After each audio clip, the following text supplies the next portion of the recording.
아들을 에베소 교회 그 어려운 곳에 보내면서 아버지 된 이 바울, 어머니 된 바울은 아들 디모데에게 아들아 이렇게 살아야 된다. 인생이 이렇다. 인생의 설계도로 너 자신을 돌아봐야 된다. 자기 반성문으로 보낸 게 디모데 전서라고 했어요. 그 중에 오늘 6장은 참 그리스도에는 어떤 모습인지를 보여주는 것이 이 모습이에요. 그래서 오늘 여러분이 읽었던 3절 10절은 무엇을 쫓아야 하는지 첫 번째, 두 번째 무엇을 품어야 되는지, 세 번째 무엇을 버려야 되는지에 대한 말씀이 나와요.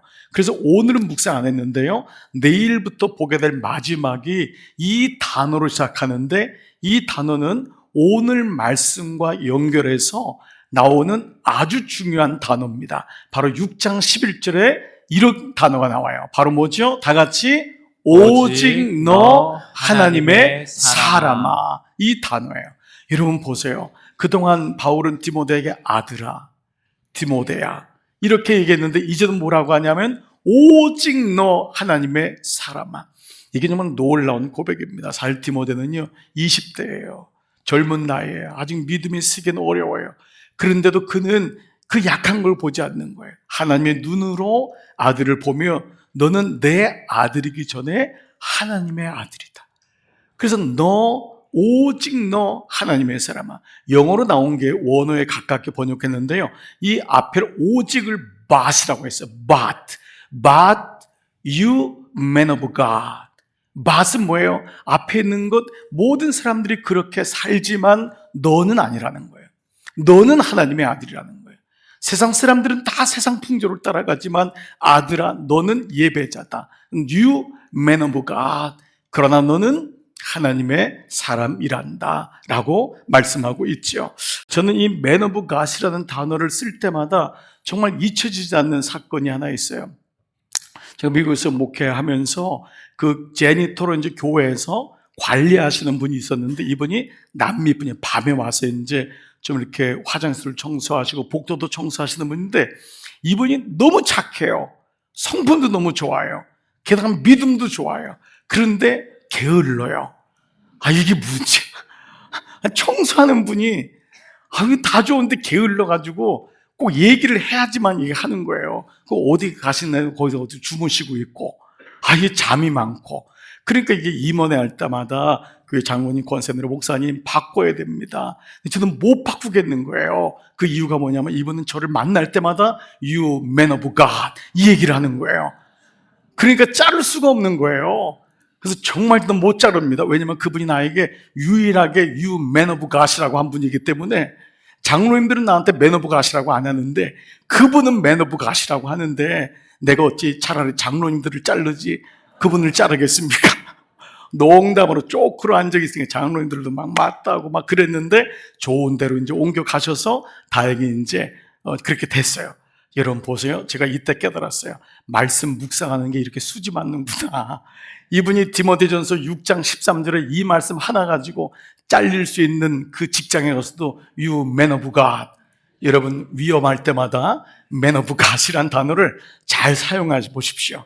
여러분 아직도 뭔 말인지 모르고 계신 분들이 수지 맞습니다.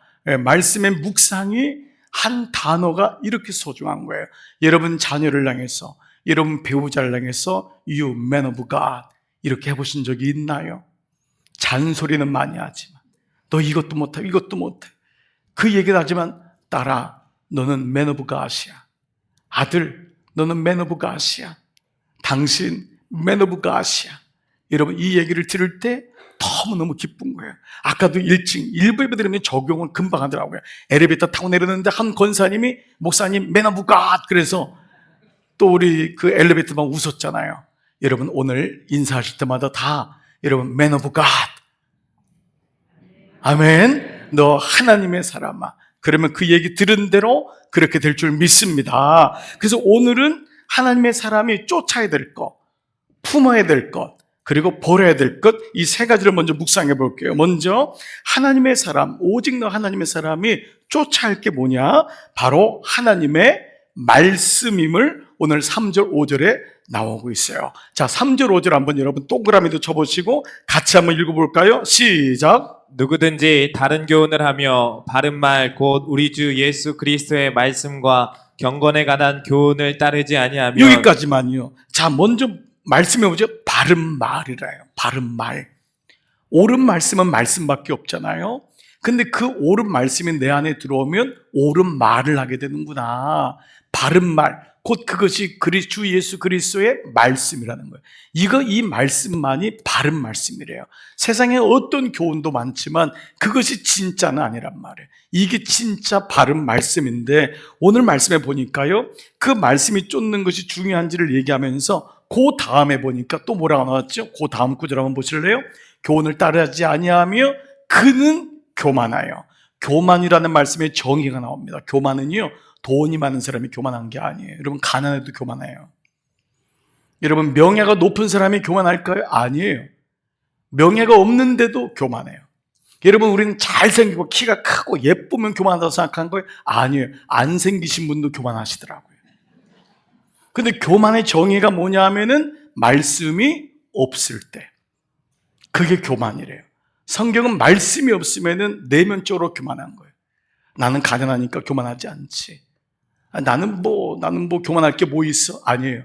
근데 그 안에 말씀이 없으면 누구든지 교만한데 거기 나오는 게 뭐지요? 아무것도 알지 못하는 자래요. 교만한 자가 아는 것 같은데 헛똑똑이래요. 그래서 동그라미 쳐볼까요? 변론. 그의 인생을 끌고 가는 게 언제? 또 뭐죠? 투기, 분쟁, 비방, 악한 생각. 또요, 그 다음 구절 한번 보실까요? 마음의 부패, 진리를 잃어버리고, 그리고 경건을 이익의 방도로는 뭐냐 하면 어려울 때만 하나님 찾는 거예요. 어려울 때만, 급한 일이 있을 때만. 그것도 귀하지만은 그렇게 하나님을 이용하는 생각하는 자들의 마음속에 삶의 다툼이 일어난다라는 것이죠. 여러분, 이러면서 우리가 쫓아야 될 것이 말씀이잖아요. 그래서 이 말씀이 우리의 삶의 인생을 완전히 근대사를 바꾼 세 가지 발명품이 있는 거 아시죠? 그래서 이 말씀을 인용한다면 첫 번째, 하나님 말씀은 인생의 나침판이라고 보통 합니다. 그 뭐냐 하면 말씀이 있을 때만이 내 위치를 알아요. 말씀이 없으면 내가 어디 있는지를 몰라요. 그렇잖아요. 사실 인생은 내 위치를 알아야 돼요. 너 분수를 알아야 된다, 이런 말 하잖아요. 그래, 인생의 나침판이구나. 내가 어디 있는지를 아는 거예요. 두 번째, 인생은 너무 미로가 많아요. 방해물도 많아요. 그때 필요한 게 뭐죠? 지도입니다. 그래서 성경은, 말씀은 인생의 지도구나. 지도가 있어야 돼요. 길을 알고 떠나는 사람과 모르고 떠나는 사람은 완전 달라요. 인생을 모르고 떠나면은 매번 넘어져요. 그러나 성경 말씀에 나온 수많은 사람들의 이야기를 통하여 인생 지도를 가진 사람은 분명히 달라요. 세 번째는, 인생은 요것만 보면 안 돼요. 멀리 볼 수 있어야 돼요. 바로 관제탑의 영성이지요. 그 세 번째가 바로 인생의 망원경이라는 거예요. 그렇기 때문에 말씀을 가졌을 때 우리는 하나님 앞에 더 가까이 나가게 되지요. 적용 질문해 볼까요? 나는 무엇을 쫓고 있습니까? 나는 지금도 말씀을 묵상하고 있나요? 그래서 오늘 첫 번째, 아들 디모데에게 너는 하나님 말씀을 따르렴. 두 번째, 오직 하나님의 사람이 품어야 될 것이 있어요. 이 마음이겠죠. 자, 그것이 바로 오늘 두 번째 보니까 자족하는 마음이라고 나와 있어요. 첫 번째, 따라야 할 것은 하나님 말씀. 두 번째, 품어야 할 것은 자족하는 마음. 자, 6절부터 8절 같이 한번 읽어볼게요. 시작. 그러나 자족하는 마음이 있으면 경건은 큰 이익이 되느니라. 우리가 세상에 아무것도 가지고 온 것이 없음에 또한 아무것도 가지고 가지 못하리니 우리가 먹을 것과 입을 것이 있은즉 족한 줄로 알 것이니라. 자, 우리가 가지고 온 것이 아무것도 없음에, 또한 아무것도 가져가지 못. 이건 팩트예요. 이건 진리예요. 그러나 우리는 이 진리를 때로 잊어버리죠. 우리 모든 것을 가져갈 수 있다고 생각해요. 그래서 먹을 것과 입을 것이 있으니 족한 줄로 알았는데, 다시 앞구절 보니까 그러나 자족하는 마음이 있으면, 이 마음이 모든 사람이 있을 것 같은데 그렇지 않다는 거예요. 그러면 자족이란 단어가 뭘까요? 스스로 자자, 족할 족자, 스스로 만족한다. 그러면 나는 그냥 이렇게 가난한데 이 가난을 극복하고 싶은 마음이 있으면 자족하는 마음이 없는 건가? 나는 이렇게 내 삶이 어려운데 뭔가 내 삶의 전환점을 가지고 있으면 이거 안 되나? 자족은 포기하는 마음인가? 우리 이럴 수도 있어요. 자족은 아무것도 안 하고 그냥 좋은 게 좋은 거지 뭐 이게 자족인가? 어떤 사람은 자족을 마음을 비우는 것을 자족이라고 생각하는 분도 있어요. 그런데 성경적인 어원은 그렇지 않아요. 오늘 이 자족하는 마음의 원어를 찾아보면 정확히 알겠죠. 이 자족이란 말의 헬라어는 오토라고 하는, 오늘 오토모빌, 오토네 자동이라는 아우토와 아르케라고 하는 처음, beginning, 처음이라고 하는 단어의 합성어입니다. 즉 자족은 아우토 아르케라는 단어인데 이 말은 뭐냐면 처음 자체예요. 처음이 자동으로 돌아가는 거예요. 그게 자족이래요.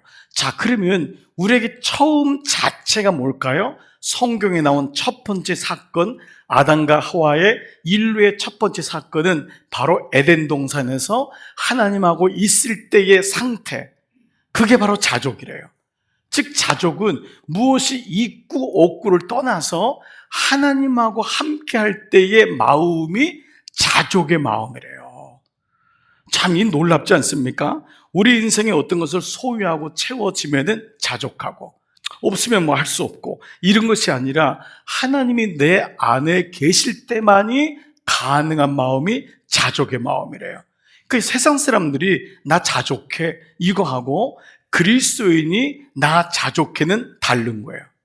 사람들이 자족해는 내 스스로가 그냥 나 이 정도면 괜찮아 이거예요. 이건 누구든지 할 수 있어요. 그러나 그리스도인이 자족하는 건 중심이 누구냐면 하나님이 내 안에 있냐 없냐예요. 여러분, 그 하나님이 있을 때 여러분의 인생에 진정한 자족의 마음이 생길 줄 믿습니다. 그래서 이 자족이요, 초대교회 이후에 모든 교회에 이 성도들을 흘러오면서 자족의 기도라는 말이 생겼어요. 그 자족의 기도를 이렇게 정해 왔는데 이거예요. 어떤 상황에 처해도 감사의 기도를 드리는 상태. 이게 자족의 기도래요. 왜 그러죠? 하나님이 계시니까. 하나님이 계시니까 눈앞에 고난만 보지 않는 거예요. 이게 믿음의 아버지 바울의 모습 아니에요? 아들아, 지금 어려움이 오는데 이것만 보면 안 돼. 어떤 상황에 처해도 감사의 기도를 드리는 거야. 그는 하나님이 너 인생의 주인되기 때문에. 여러분, 이 마음이 바로 이 고백인 것이죠. 우리 적용 질문할 수 있어요. 나는 무엇 때문에 자족합니까? 나는 무엇 때문에?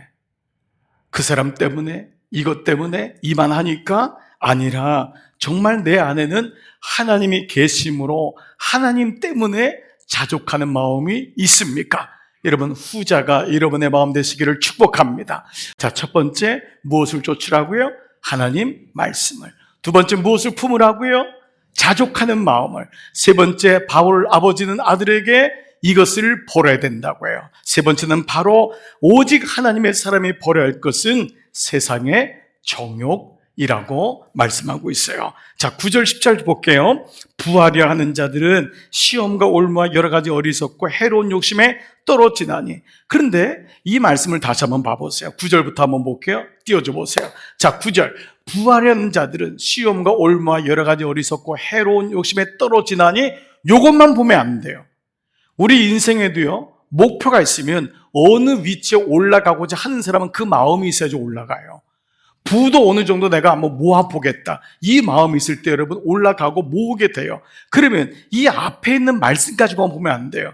부하려고 하는 그 안에 어떤 마음이 있냐 하면은 곧 사람으로 파멸과 멸망에 빠지게, 그 다음에 뭐예요? 하는 것인데, 그 다음에 뭐라고 나왔냐면 돈을 사랑하며. 부한 것 자체가 문제가 아니에요. 여러분 부해 주시기를 바라요. 요때가 아멘인데 지금 벌써 아멘 하는. 여러분 그냥 가난하시기 바라요. 왜 아멘을 안 하시? 여러분 찌질하게 가난하시기를 축복합니다. 졸다가 지금 막 아멘. 여러분 부해 주세요. 잠언서 7장에도요, 그 물질이 너의 그늘이 될 것이고 너의 물질로 과부와 고아를 도울 것이고. 여러분, 이런 말씀이 얼마나 많이 나와 있어요. 근데 부하는 게 어떤 문제가 있냐면, 그 부하는데 물질을 다스리는 것이 아니라, 물질의 주인이 주님이신 걸 고백하는 것이 아니라 돈을 사랑함이래요. 돈이 일만하게 뿌리가 아니에요. 여러분, 돈을 돌처럼 보시면 안 됩니다. 여러분, 우리나라는 늘 오랫동안 돈을 돌처럼 봤는데, 최영 장군 때문에 너무너무 힘들었어요. 네. 돈을 돌처럼 보시면 안 돼요. 돈은 돈이에요. 돈이 귀한 거예요. 근데 문제는 뭐냐면, 사랑함이란 단어가 탐욕과 집착이야, 이 원어가. 이것 때문에 그래요. 거기 빠지면 안 돼요. 집착하면 안 돼요. 그러면 하나님 잃어버리고 사람 잃어버린다. 그래서 이것이 사랑함이 일만하게 뿌리가 되는데, 이것을 탐내는 단어가 뭐냐 하면 욕망하면, 돈을 관리하는 청지기가 아니라 욕망하면, 돈을 바랄 수는 있잖아요. 근데 그것이 또 멈추지 않고 완료형이에요. 우리가 예수 믿는 게 뭐예요? 돈이 인생의 전부인 줄 알고 살았어요, 우리도.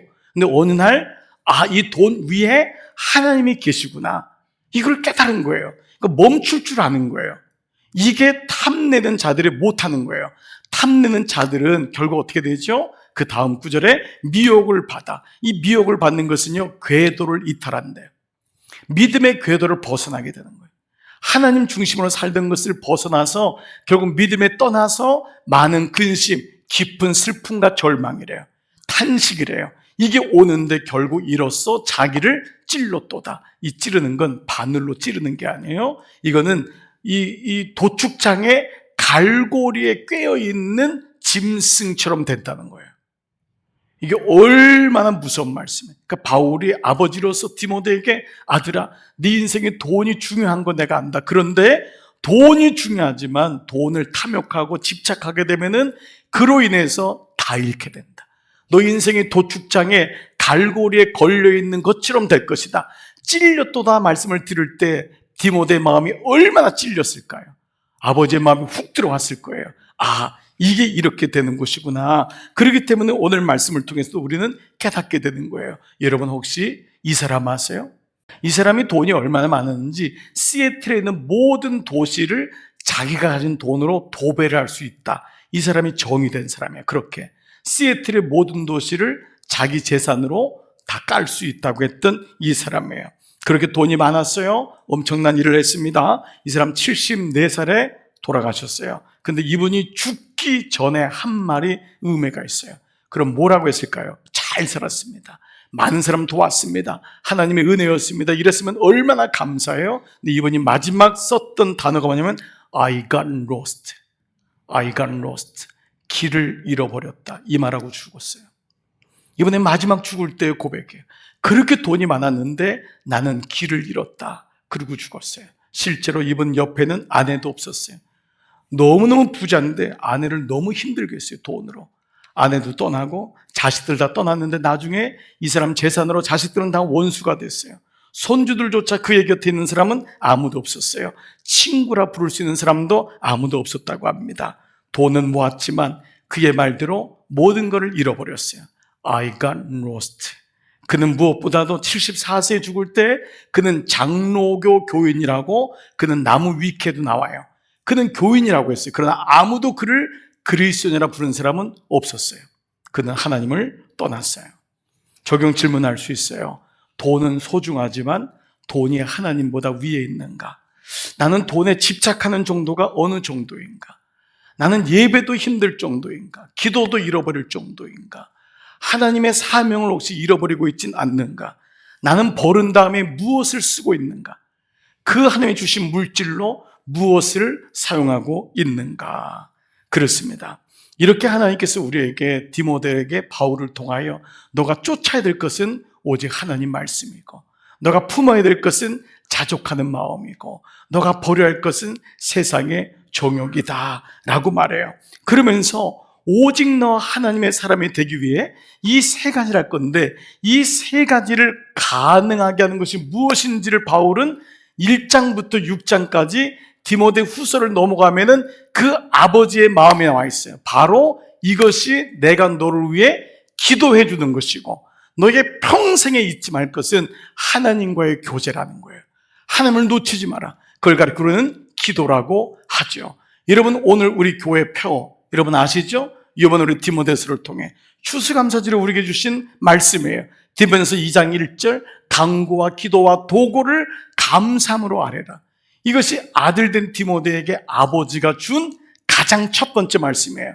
자, 디모데서 2장 1절, 지난 주일 말씀인데 여러분 기억하세요? 이렇게 말씀이 시작되죠. 자, 그러므로 내가 첫째로 권하노니, 이거는 1, 2, 3, 4가 아니라 그랬어요. 가장 중요하다 아들아, 모든 사람을 위하여 너 인생의 간구와 기도와 도고가 감사함으로 있어야 된다. 이것이 아들을 향한 마음이었어요. 아버지는 알고 있었던 거예요. 기도가 끊어지면은 너는 버리고 싶어도 못 버리고, 품고 싶어도 못 품고, 쫓고 싶어도 못 쫓는다. 그러므로 기도를 잊지 말 것을 말씀해요. 디모데 후서가 바울의 이 유언이죠. 1장 3절 시작하자마자 뭐라고 하냐? 내가 밤낮 간구하는 가운데, 내가 밤낮으로 기도하는데, 바울은 설교자였어요. 전도자였어요. 그러나 그는 기도의 사람이었어요. 밤낮 간구하는 가운데 쉬지 않고 너를 생각하여, 기도하는 가운데 생각했던 거예요. 염려했던 게 아니에요. 우리는 자식을 염려할 수 있어요. 잘 살고 있나? 저러면 안 되는데. 근데 기도하는 거하고 염려는 다르다고 그랬어요. 바울은 내가 밤낮 기도하는, 간구하는 가운데 너를 생각한다. 너를 주님께 올려드린다는 거예요. 그렇습니다. 그래서 오늘 우리에게 기도는 옵션이나 의무가 아니라는 거예요. 하나님의 자녀에게 기도는 하나님하고 교통하는 거예요. 대화예요. 자녀는 부모하고 교통해야 되잖아요. 소통해야 되잖아요. 우리는 기도를 의무로 생각할 때가 있어요. 그러나 처음 우리는 이 기도가 익숙하지 않고 죄인이기 때문에 기도가 부담이 돼요. 그래서 이거를 극복하고 몸에 배게 하는 것, 이게 소중한 거예요. 그것만 되면 돼요. 처음엔 부모하고 얘기하는 게 누구든지 쉬운 것 같지만 쉽지 않아요. 부부끼리 서로 대화하는 거 쉬운 것 같지만 쉽지 않아요. 근데 몸에 배게 하면 돼요. 마찬가지죠. 그러니까 예수님이 우리 사명을 감당하기 위해서 마지막 십자가를 질 때 겟세마네 동산에 올라가셨을 때 예수님이 하신 게 뭐죠? 바로 기도였어요. 땀방울이 빗방울이 될 때까지, 핏방울이 될 때까지 기도하셨던 게 바로 기도의 사명. 사명을 이루기 위해서는 예수님도 기도하셨음을 우리에게 보여주고 있는 거예요.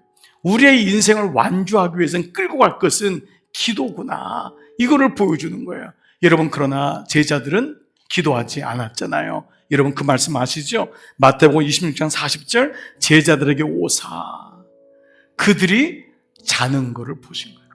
영적인 잠에 푹 있는 거예요.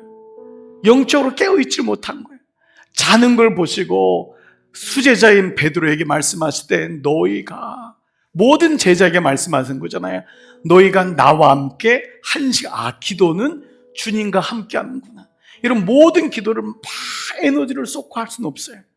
주님 전에 와서 주님만 바라보고 찬송을 듣는 것, 주님께로 나가는 그 모든 것이 기도래요. 주님과 함께하는 한 시간도. 근데 이 한 시간이 헬라어로 미아호라예요. 1 hour예요. 예수님이 구체적으로 한 시간이라고 하는 1 hour를 보여주신 거예요. 한 시간도 깨어있을 수 없더냐. 여러분이 10분만 기도해보세요. 마귀가 놀라요. 여러분 예배를 드리러 오는 순간 마귀가 놀라는 걸 지금 보셨나요? 얘가 예배 드리러 왔네? 여러분들 그걸 못 보셔서 그래. 마귀가 놀라는 거. 한 6개월 만에 왔네? 하필 6개월 만에 왔더니 또 1년 만에 왔네? 올 때 마귀가 놀라요. 내가 10분만 주님께 집중하면 마귀가 놀라고, 30분만 기도하면 기도의 줄이 잡혀요. 여러분 이미 경험하실 거예요. 그리고 1시간 기도하면 어떤 시험이 와도 이길 지혜가, 은혜가 오는 거예요.